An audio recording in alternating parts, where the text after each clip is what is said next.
Olá, ovelhas de meu Pai, Shalom, queridos e queridas. Eu desejo que a sua semana esteja sendo muito boa e terminando assim com muitos bons resultados.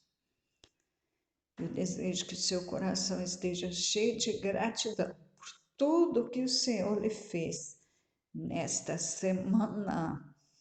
E eu quero agora orar com você. Vamos então, vamos falar com o Senhor juntos? Pai, nós agradecemos o Senhor, estamos findando mais uma semana e nós percebemos o cuidado do Senhor para conosco em todos os momentos desta semana. Não faltou nada para nós, o Senhor nos sustentou, o Senhor nos guardou, protegeu, livrou. O Senhor cuidou de nós. E nós continuamos a depender do Senhor. Nós queremos continuar confiando. Nós queremos continuar ouvindo a Tua voz.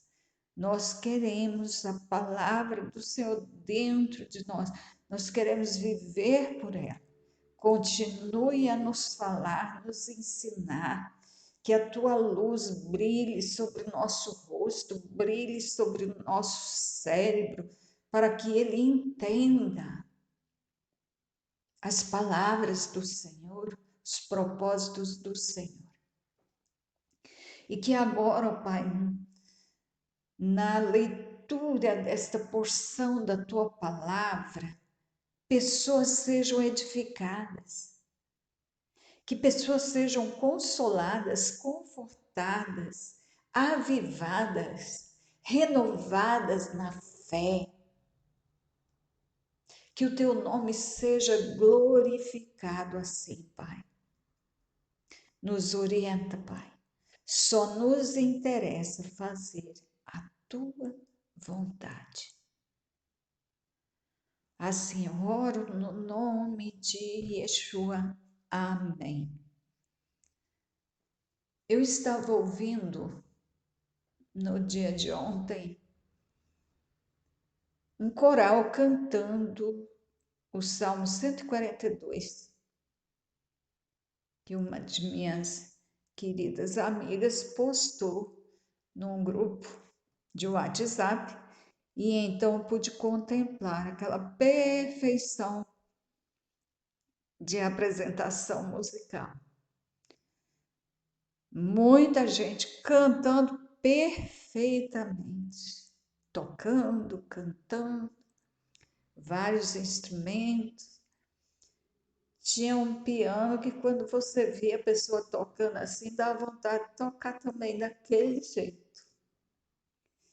E a gente fica pensando, o Senhor deve ficar tão alegre, né, de ficar ouvindo assim, os anjos ouvindo. Apesar da música do céu ser perfeita, mas eu acredito que os anjos gostam de ouvir, que o Senhor gosta de ouvir o louvor, o cântico que sai daqui da terra. Por quê? Porque é cantar no meio da aflição. E no meio também das grandes maravilhas que o Senhor tem feito na nossa vida. Vamos então ao Salmo 142. Com a minha voz clamei ao Senhor. Com a minha voz ao Senhor supliquei.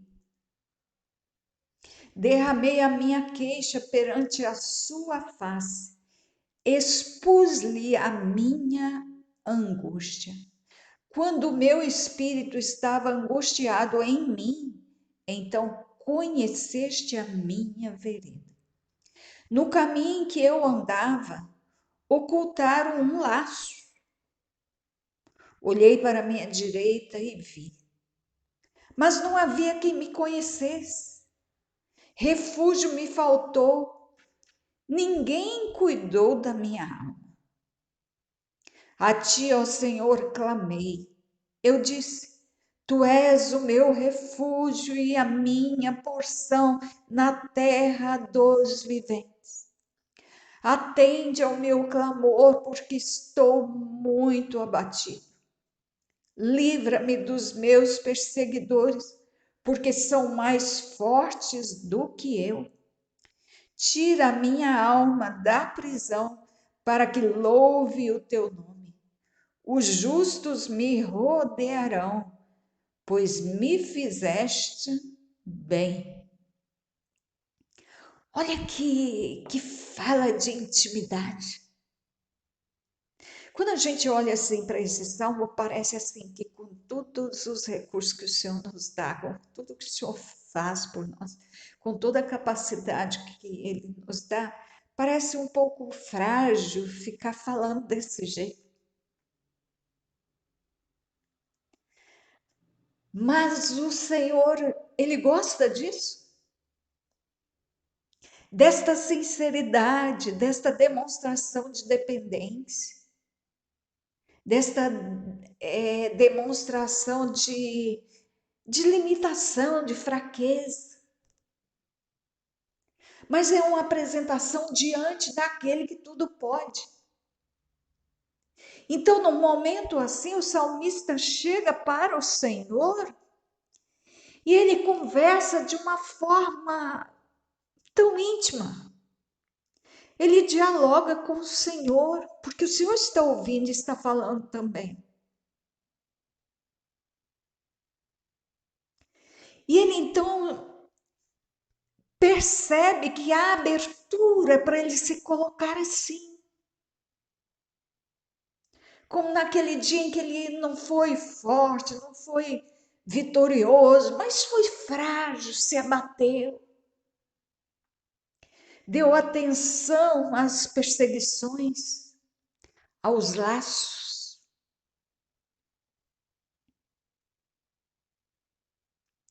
O Senhor dá esta permissão para os seus filhos, no momento em que não tiverem condições de fazer de outro jeito, se apresentem assim diante do Senhor. E o Senhor gosta desses corações quebrantados, dizer: Senhor, olha, eu não consegui. Olha como eu estou. Olha como eu estou fraco e frágil hoje. Olha só, Senhor, como que eu dependo de Ti. Eu nada sou mesmo. O Senhor é que é tudo. E aí ele começa dizendo, ele fala, olha, com a minha voz. Eu não mandei ninguém clamar, eu clamei com a minha voz. E eu clamei foi ao Senhor. Eu não clamei para pessoas, eu clamei ao Senhor. Com a minha voz eu supliquei a Ele. Ele está confessando que teve um momento de fragilidade, ele está deixando isso exposto para que todo o povo do Senhor saiba. É como se ele estivesse dizendo, gente, eu fiz isso. Gente, eu me coloquei assim. Teve um momento que eu estava tão fragilizado, tão sofredor.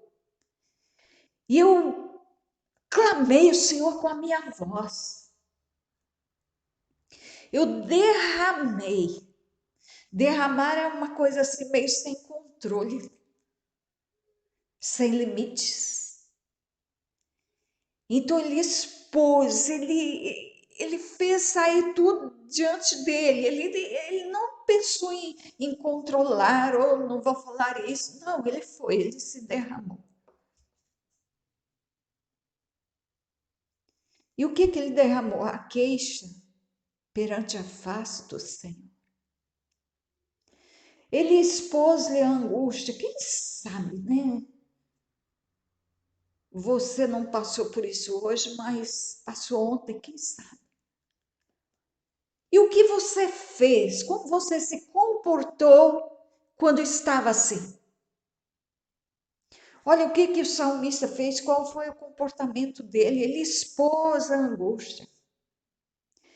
Ele admitiu que estava angustiado, ele reconheceu e ele expôs expôs a angústia diante do Senhor. Ó, Senhor, hoje não deu para ser aquele valente guerreiro que não olha as tribulações, que não olha para as perseguições e que parte em frente. Hoje não foi assim. Hoje eu me abati. Quando o meu espírito estava angustiado em mim, então conheceste a minha vereda. Por quê? Porque ele falou. Ele expôs, ele disse como estava. Senhor, a vereda está assim. Senhor, meu espírito está abatido.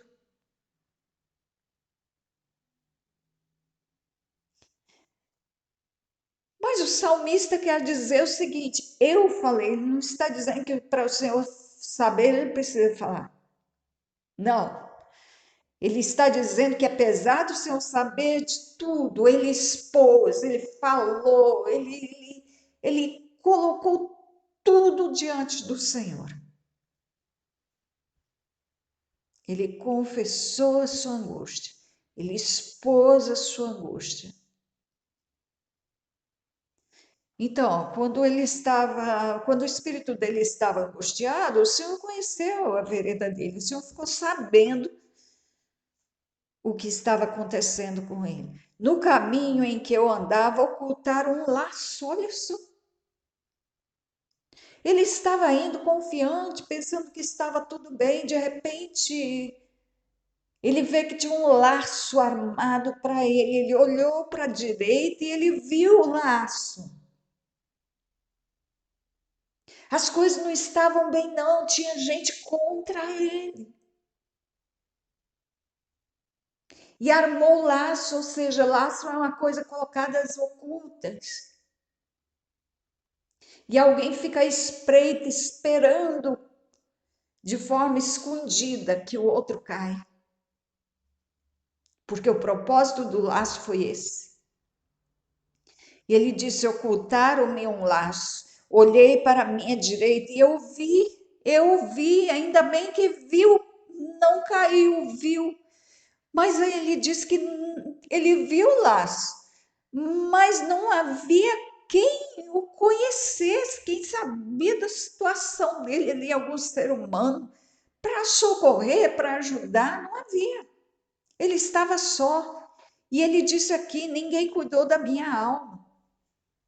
Não havia ninguém que podia cuidar da alma dele. Ainda que alguém estivesse perto, não podia dar a ele o cuidado que a alma dele precisava. Ninguém cuidou da minha alma. Ou seja, o momento em que o salmista, que era valente na maior parte do tempo, mas no momento estava fragilizado e se sentiu só, se sentiu solitário, apesar de ser quem era. Aí ele disse: a ti, ó Senhor, clamei. Eu disse: tu és o meu refúgio e a minha porção na terra dos viventes. Atende ao meu clamor, porque estou muito abatido. Livra-me dos meus perseguidores, porque são mais fortes do que eu. Tira a minha alma da prisão para que te louve, para que louve o teu nome. Ou seja, o salmista estava numa situação de impotência, de abatimento. E ele então viu que o Senhor poderia socorrê-lo. Ele se lembrou dos feitos do Senhor. Ele sabia quem o Senhor era e o que o Senhor podia fazer por ele. Então ele clamou ao Senhor, ele fez a coisa certa. Não importava o abatimento dele, a intensidade, o nível de abatimento, ele sabia que o Senhor podia ouvi-lo. Agora, por mais abatido que o salmista estava, ou estivesse, ele clamou, ele conseguiu clamar. A consciência dele sabia que o socorro vinha do Senhor, que o Senhor era refúgio. Ele não desconfiou disso, ele não deixou de acreditar, ele continuou confiante. E então ele pensou: se há um refúgio, eu vou para esse refúgio. E ele então pede o Senhor para ouvi-lo, para livrá-lo dos perseguidores, porque os perseguidores eram mais fortes. Ou seja, ele não subestima os perseguidores, ele reconhece que eles têm forças. Porque era grupo, era muita gente. Então, juntando eles, eles eram mais fortes do que o salmista. Aí ele pede ao Senhor: livra-me dos meus perseguidores. Ele não estava se achando, não. Tira minha alma da prisão. A alma dele se sentia presa, abatida, sem vigor. E ele falou: tira minha alma da prisão. Eu quero louvar o teu nome. Eu quero louvar com louvor de liberdade. Eu quero estar livre de novo, te louvar pela libertação que o Senhor me deu. Os justos me rodearão, pois me fizeste bem. Então, olha só, se há perseguidores, também o salmista tinha justo suficiente para rodeá-lo. Por quê? Porque o Senhor fez bem a ele.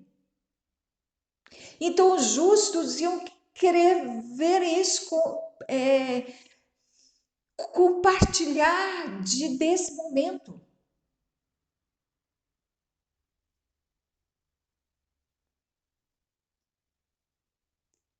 O que teria você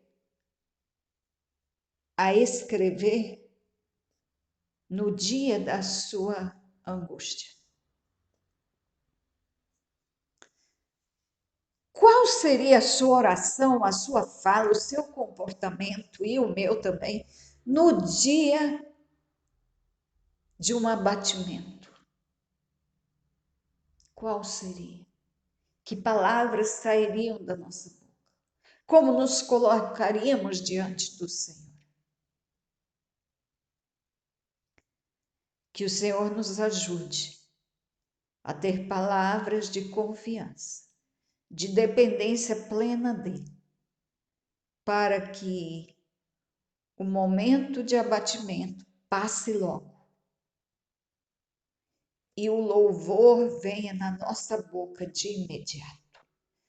Quanto mais cedo a gente louva, mais cedo a gente sai do abatimento. O Eterno abençoe você.